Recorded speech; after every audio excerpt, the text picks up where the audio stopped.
Watch 2024 State of the Union Address. President Joe Biden delivered a defiant argument for a second term in his State of the Union speech Thursday night, lacing into GOP frontrunner Donald Trump for espousing resentment, revenge, and retribution, and for jeopardizing freedom at home and abroad.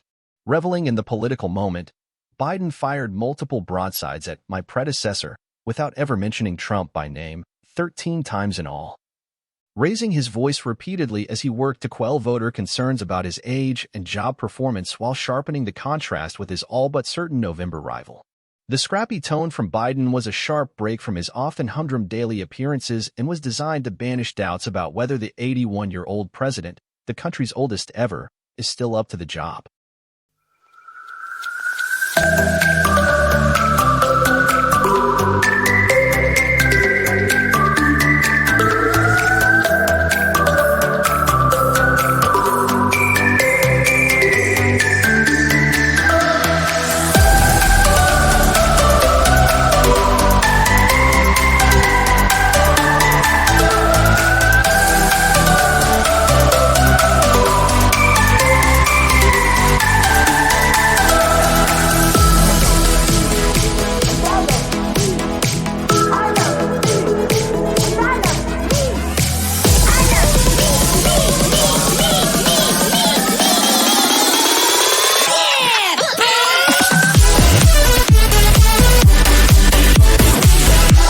For 68 minutes in the House chamber, Biden goaded Republicans over their policies on immigration, taxes, and more, invited call-and-response banter with fellow Democrats, and seemed to relish the fight. "I know I may not look like it, but I've been around a while," Biden said, addressing his age head-on. "When you get to be my age, certain things become clearer than ever before." Noting he was born during World War II and came of political age during the upheaval of the 1960s, Biden declared, "My lifetime has taught me to embrace freedom and democracy, a future based on the core values that have defined America: honesty, decency, dignity, equality, to respect everyone, to give everyone a fair shot, to give hate no safe harbor." Now some other people my age see a different story, an American story of resentment, revenge, and retribution. That's not me.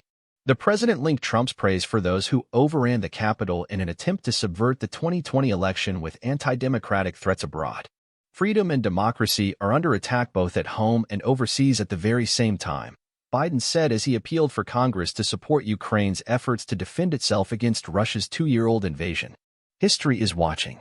Biden directly referenced the January 6, 2021, insurrection at the Capitol, calling out those who have played it down. "My predecessor, and some of you here, seek to bury the truth about January 6th. I will not do that," Biden said. "This is a moment to speak the truth and to bury the lies. Here's a simple truth. You can't love your country only when you win." The president showcased his accomplishments on infrastructure and manufacturing and pushed Congress to approve more aid to Ukraine, tougher migration rules, and lower drug prices. He also sought to remind voters of the situation he inherited when he entered office in 2021 amid a raging pandemic and a contracting economy.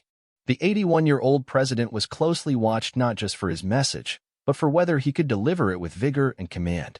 White House aides said Biden was aiming to prove his doubters wrong by flashing his combative side and trying to needle Republicans over positions he believes are out of step with the country, particularly on access to abortion, but also tax policy and health care.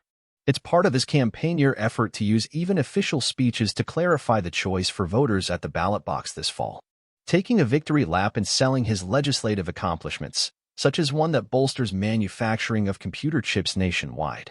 Biden veered from his prepared script to take a dig at Republicans who voted against such policies but are eager to take credit for them back home. "If any of you don't want that money in your districts," Biden said, "just let me know."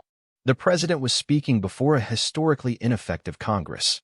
In the GOP-led House, Speaker Mike Johnson took power 5 months ago after the chaotic ouster of former Speaker Kevin McCarthy. Legislators are still struggling to approve funding bills for the current year and have been deadlocked for months on foreign assistance bills to help Ukraine stave off Russia's invasion and support Israel's fight against Hamas.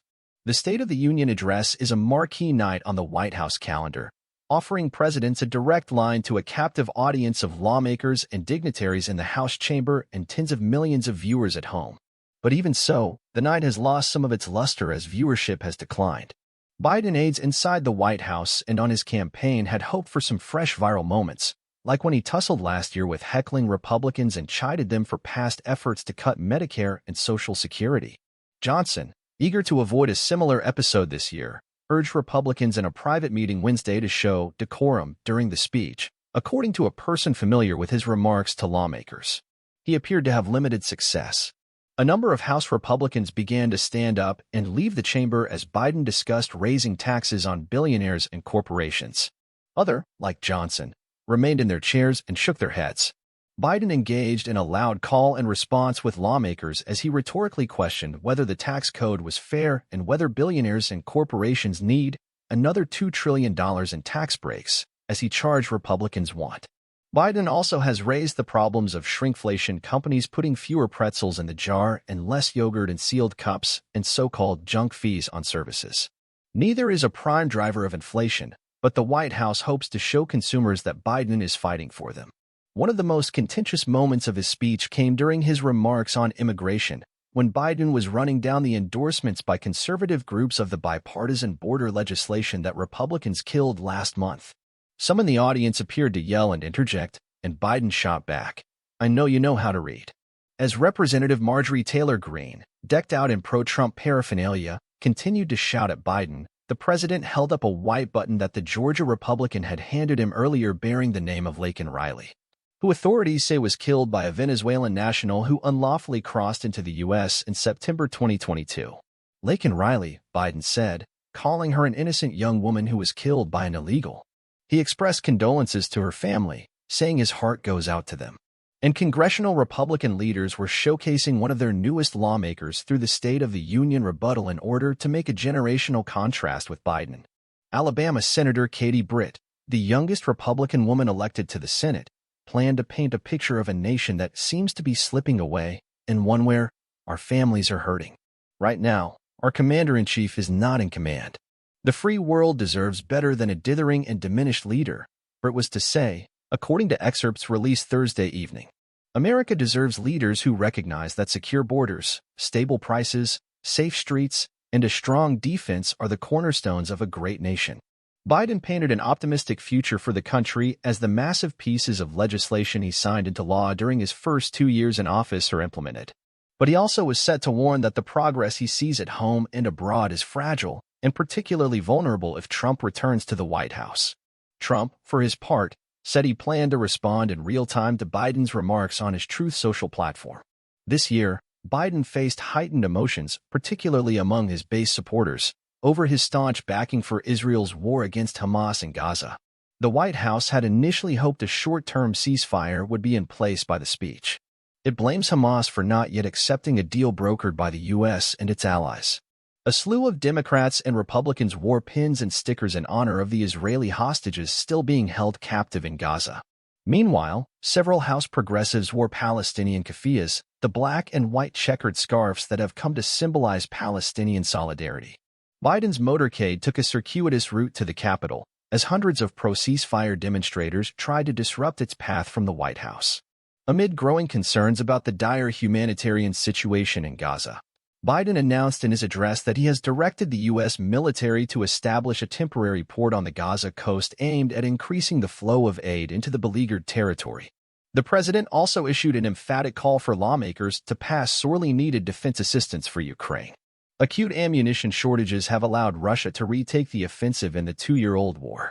The GOP-controlled House has refused to act on a Senate-passed version of the aid legislation, insisting on new stiffer measures to limit migration at the U.S.-Mexico border. After Trump used his influence to help sink a bipartisan compromise that would have done just that. Access to abortion and fertility treatments was also a key component of Biden's speech, especially in light of a controversial ruling from Alabama's Supreme Court that has upended access to in vitro fertilization treatment in the state. One of First Lady Jill Biden's guests for the speech was Kate Cox, who sued Texas and ultimately left her home state to obtain an emergency abortion after a severe fetal anomaly was detected. If Americans send me a Congress that supports the right to choose, I promise you, I will restore Roe v. Wade as the law of the land again, Biden said. Several House Democratic women were wearing white, a symbol of women's suffrage, to promote reproductive rights. The White House also invited union leaders, a gun control advocate, and others that Jill Biden and her husband have met as they traveled the country promoting his agenda. The Prime Minister of Sweden, Ulf Kristersson, will attend to mark his country's accession to NATO in the wake of Russia's war in Ukraine. Expelled and disgraced, former Representative George Santos, who still retains floor privileges as an ex-member of Congress, also showed up for the speech.